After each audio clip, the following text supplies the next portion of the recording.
Bagi setengah orang, ilmu hanya satu klik saja. Tapi bagi aku, ilmu adalah sesuatu yang perlu dikejar.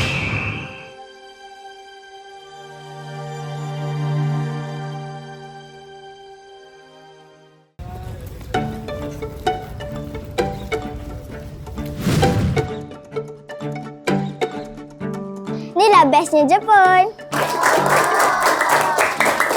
Sekian, terima kasih. Misha, kita ni cantik kan? Aku ambil semua ni dalam internet. Ada banyak gambar dan video yang cantik. Wow, cantiknya hasil kerja kau.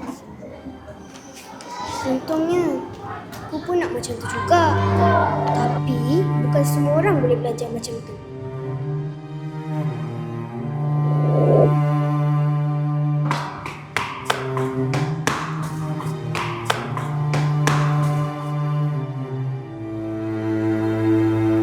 Bila ada signal, dunia pun terbuka.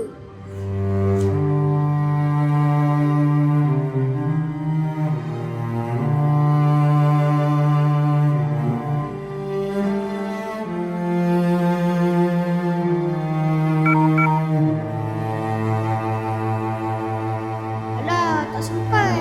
Bateri boleh habis pula. Aku kena cari jalan.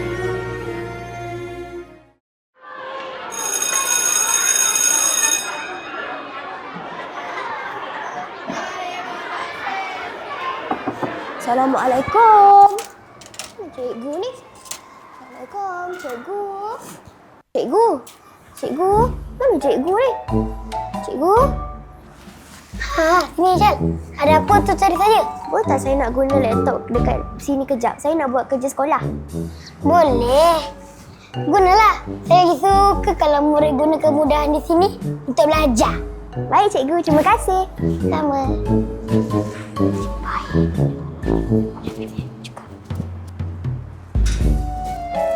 Tapi jangan guna untuk push rank pula. Tak.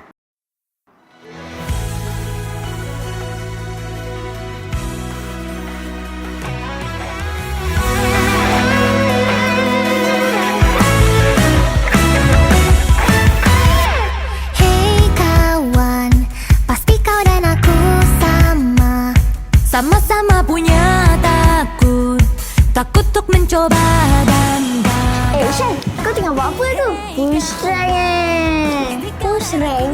Cikgu pun tadi cakap push rank. Aku tengah buat kerja guna laptop kat sini lah.